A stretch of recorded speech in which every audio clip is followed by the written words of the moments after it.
Yo, what's going on, guys? It is Insanity here, and welcome to today's video. And in today's video, I honestly challenged myself, and I wanted to make a build within Borderlands 3 and honestly, I've never really even made a build before, so this is my first actual build. In a recent video I uploaded, I did a tier list where I, ranked all the Vault Hunters, and I put Amara at B tier because honestly, I don't really have much experience with her, and I never really found her that interesting or that good. And a lot of you actually told me that she probably belongs in S tier, and I decided to find out why, and now I know why. So just before this video starts, please be sure to leave a like, as it also does help this channel grow, and also subscribe if you are new. I do Borderlands content like this almost every single day, so please consider subscribing. So over the past few days, I have been researching and just kind of like mixing and matching a bunch of different skills together for Amara, and I really wanted to just get something that would work really well with the Guardian themed takedown. So here's what I have. So we're going to be starting over at the red tree. In the red tree, we have full stacks into Anima, and Anima allows us to be able to still deal damage to enemies over a certain period of time because we get to deal increased status effect damage.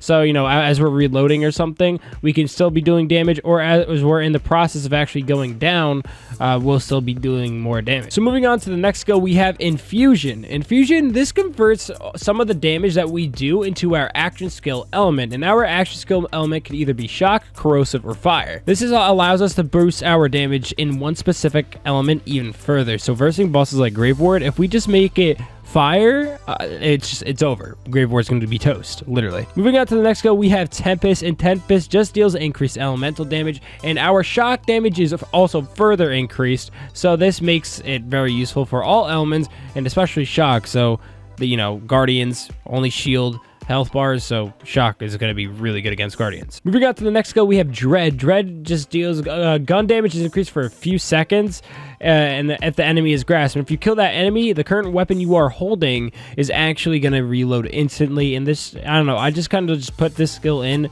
just because it could be good if you have an enemy grasp and you kill it.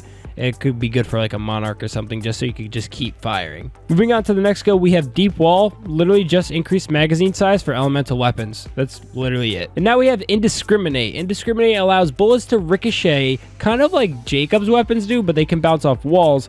And this deals increased damage, making this very good for mobbing. So if you're in like a really, really big area, like the Guardian takedown, with a lot of enemies, like the Guardian takedown, this will be very useful, and you could deal very good damage with it. So we also have Sustainment, and Sustainment is going to be our main source of staying alive.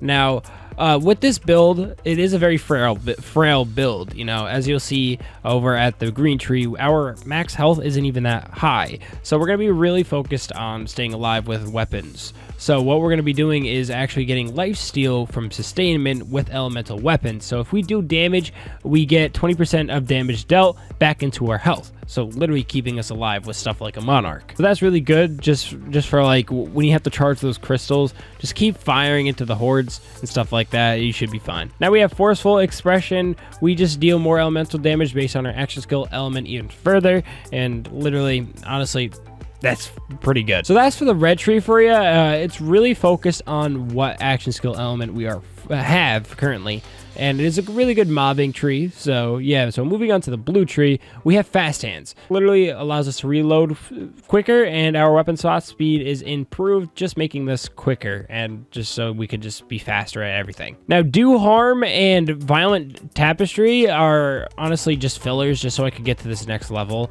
of skills. So these just give you rush stacks, which is okay, I guess. It's not the best, not the worst. Moving on to the next skill, we have Transcend. Increased accuracy and critical hit damage after activating an action skill. We just mainly want this for the critical hit damage, and it just, I don't know, it just deals a lot of more damage than we would normally do. It deals 27% more. And then we have Restless, just making our action skill cooldown time reduced, so we could just use it more often. And then Alacrity, Alacrity, I don't know how to pronounce this, but this is again just a filler, so we can get down to the next stages. And then we have Ascendant. I said that weird. We have Ascendant, and our action skill augments gained an increased effect. So like Soul Sap, which is going to keep us alive even farther, actually. is going to keep us, is going to deal 20% more. Allures radius is 100% more, and it just makes those augments just very, very good to use. And the last one we have on the blue tree is Wrath, and it just increases our gun damage, and it increases even more after we activate our action skill. So literally, we just keep spamming our action skill, which is actually, I didn't even mention it, is the Phase Grasp. So we just keep activating our action skill, and our gun damage, and it's just going to be through the roof. And moving on to the green tree, we don't have a lot into this because our level cap is just, low at the moment. It's not low, but you know what I mean. We just didn't have enough skill points. But once the level cap is increased, we are gonna probably put it into vigor. I don't know how to pronounce that. Anyways, so we have Root to Rise. It just increases our maximum health by 16% because we only put 2 skill points into this. The only reason why I put 2 and not 5, you can put 5 and then get rid of personal space. I just wanted to have personal space. So personal space actually, the closer we are to the target, the more damage we're going to do. So I like being in the enemy's faces. So that's literally why I want it. So yeah. We have Arms Deal, increase splash damage and take reduced splash damage. We mainly want this for the splash damage, making rocket launchers and explosive damage very useful. And there are a lot, and I mean a lot, of very, very useful explosive weapons and elemental weapons like the Yellow Cake. It would be a very good addition to the team, actually. And then we have Vigor, and this is just a kill skill that increases our movement speed for a few seconds. Now, if we did have this max, this would work very well with the Spiritual Driver class mod. Once the level caps increase, I'm definitely going to dump it in the rest of it into here. But yeah, so that's the skill tree. And now moving on to the class mod. Class mod that you're really going to want to use is the Spiritual Driver, just mainly because we want those buffs that it gives us. Now, the buff that it gives you is if you move, well, the faster you move, the more damage you deal. And that's pretty good for Amara with that Vigor skill. Combine it with a Snowdrift, you can be dealing more damage. It's just a good class mod for Amara. It's probably one of the best, if not the best class mod for Amara. And also, I do like that it gives you the skills that it gives you from it. So yeah, it just further increases our green tree, which is where we're lacking. Moving on to the shield. The shield that I use mostly is the Old God. You're going to want an Old God in Shock, Fire, or Corrosive. What the Old God pretty much does is it resists the elements it is resistant against.